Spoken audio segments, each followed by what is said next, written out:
There is a version of gaming history where Silent Hills exists, where you can play a Hideo Kojima horror game built with Guillermo del Toro, set in a world so terrifying that the playable demo alone caused people to delete it from their consoles because they could not handle it being on their hard drive. There is a version where Star Wars 1313 exists, a mature, gritty bounty hunter game set in the criminal underworld of Coruscant, with George Lucas personally involved in the story. There is a version where Scalebound exists, a Platinum Games Dragon action epic that was 4 years into development before Microsoft deleted it overnight. Those versions of history are not real, and the games industry is worse for it. This is the story of the canceled games that would have changed everything. We start with the one that hurt the most. August 2014, a mysterious demo appeared on the PlayStation Store called PT. It stood for Playable Teaser. Nobody knew what it was. Players downloaded it and found themselves in a looping hallway, the same L-shaped corridor repeating endlessly, slightly different each time, with something wrong in a way that was impossible to identify immediately. A radio played fragments of news reports about a man who had murdered his family. A ghost named Lisa appeared behind you when you were not looking.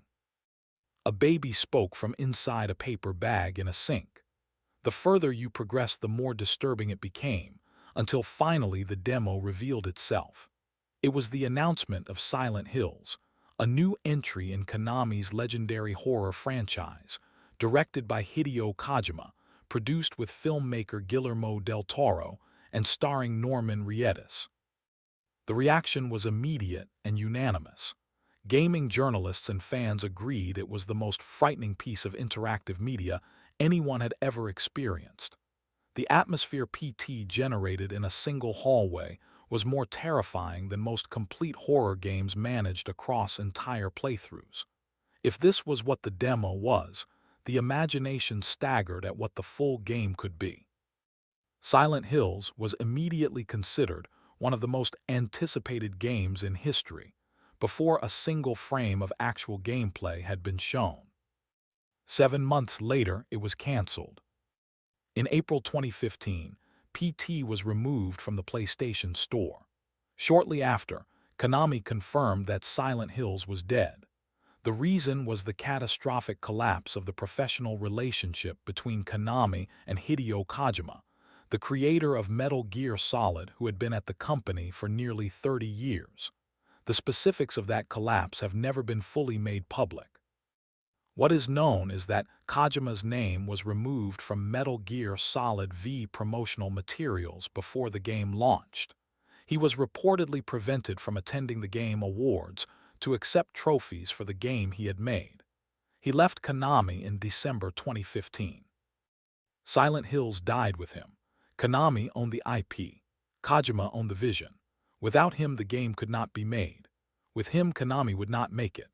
The result was that one of the most anticipated games ever announced was canceled before anyone outside the development team had seen a single moment of actual gameplay. PT remains on the hard drives of PlayStation 4 consoles that downloaded it before the removal, playable only on those specific machines. New players can never officially experience it. The full game it was teasing exists nowhere. The closest thing to Silent Hills that has ever released is Death Stranding, Kojima's first game after leaving Konami, which carries DNA from what Silent Hills might have been in its tone, its atmosphere, and its starring role for Norman Reedus. Konami did not release another mainline Silent Hill game for nearly a decade. What they did release in that time, Metal Gear Survive, a zombie survival spin-off made without Kojima, was so poorly received that it became a symbol of everything that happens when corporate decisions override creative talent. The community's fury at Konami for killing Silent Hills has never fully dissipated. It has just settled into a permanent background grief that resurfaces every time someone downloads PT on an old PS4 and walks through that hallway again. The next cancellation on this list did not come from a creative conflict. It came from a corporate acquisition, and it destroyed one of the most visually stunning games ever publicly demonstrated. Star Wars 1313 was unveiled at E3 2012, and the reaction from everyone who saw it was the same. How is this possible? The demo showed a gritty, cinematic third-person action game set in the underground levels of Coruscant, the city planet at the center of the Star Wars universe. The environment was dark and detailed in a way no Star Wars game had ever attempted. The combat was physical and brutal, with seamless transitions between cover-based shooting and dynamic environmental interactions. The visual quality was extraordinary.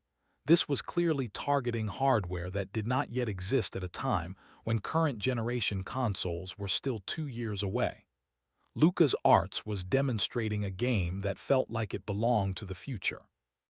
The protagonist was originally described as an unnamed bounty hunter, navigating the criminal underworld of Coruscant's lowest levels.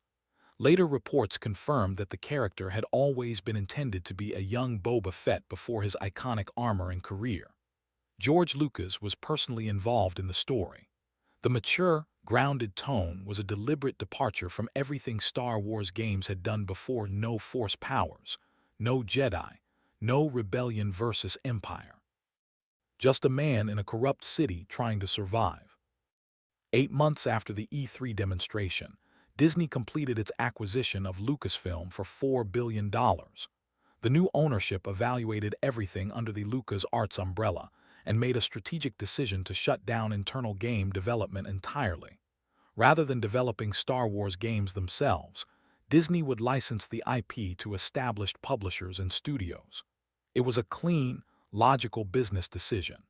It was also the death sentence for Star Wars 1313. The studio closed, the team dispersed, the assets were archived. The demo footage remained as the only evidence of what had been building. Subsequent leaks and reports have confirmed the game was significantly further along than the E3 demo suggested. Screenshots showing advanced environments and character models emerged years after the cancellation. Developers who worked on it have described it as something genuinely special that was taken away before it could become what it was capable of being. Star Wars games continued without it, some good, some not, but the specific corner of the universe that 1313 was exploring, the mature criminal underworld story grounded in consequence, has never been revisited. Disney owns everything. Boba Fett eventually got his own Disney Plus series. It was not the same. The third game on this list was canceled not by a conflict or an acquisition, but by a single phone call from a publisher who had changed their mind. Scalebound was developed by Platinum Games, the studio behind Bayonetta, Nier, Automata, and some of the most technically precise action games ever made. The game was announced by Microsoft at E3 2014 and showed a young man named Drew fighting alongside a dragon named Thuban in a massive fantasy world. The combat mixed Drew's personal fighting style with Thuban's elemental attacks. You could ride the dragon. You could coordinate attacks. The scale was enormous. The E3 demo showed Drew and Thuban fighting creatures the size of buildings while a Linkin Park track played in the background, because it was 2014. Platinum Games worked on it for 4 years. Microsoft funded it as an Xbox exclusive. The community watched it develop through multiple E3 showings and grew increasingly excited about what it could be. A proper dragon game, built by one of the best action studios in the world, with a bond between a human protagonist and a creature that felt genuinely emotional rather than mechanical. In January 2017, Microsoft canceled it. No detailed explanation was ever given publicly. Reports suggested development had been troubled, missed milestones, communication breakdowns between Platinum Games in Tokyo and Microsoft in Redmond, a fundamental mismatch between what the two parties thought the game was supposed to be. Microsoft had invested significant money. The game was not where they needed it to be. They pulled the funding. The game ceased to exist. Platinum Games director Hideo Kojima, one of the most respected game designers alive, creator of Devil May Cry and Bayonetta, has said publicly that Scalebound's cancellation was the most painful experience of his professional career. He has expressed hope that it could be revived. Microsoft still owns the IP. As of 2026, it remains cancelled. Fable Legends sits on this list as the saddest entry because of what it represented. Lionhead Studios made the original Fable trilogy, beloved, flawed, charming games set in a fairy-tale England full of dark humor and consequence. Fable Legends was announced in 2012 as a new direction for the franchise. A 4 versus 1 asymmetrical multiplayer game where 4 heroes fought against a villain player who controlled the monsters and set the traps from above. A closed beta ran from 2015. Players tried it. The response was cautiously positive.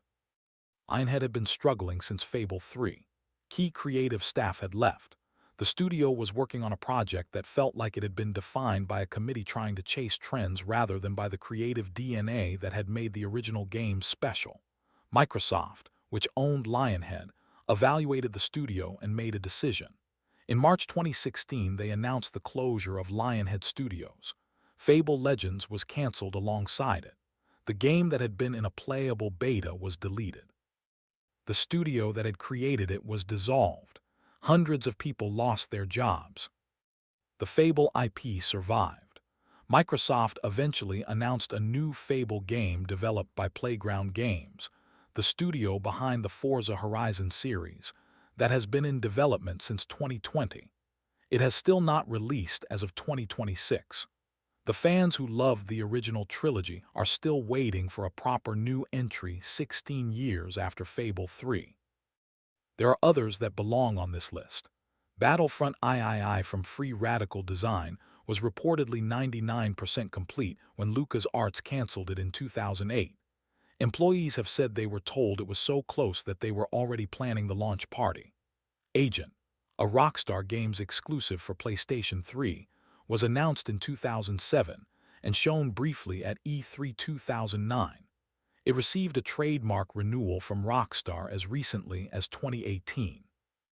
It has never released and has never officially been cancelled. It exists in a permanent limbo that Rockstar has never addressed.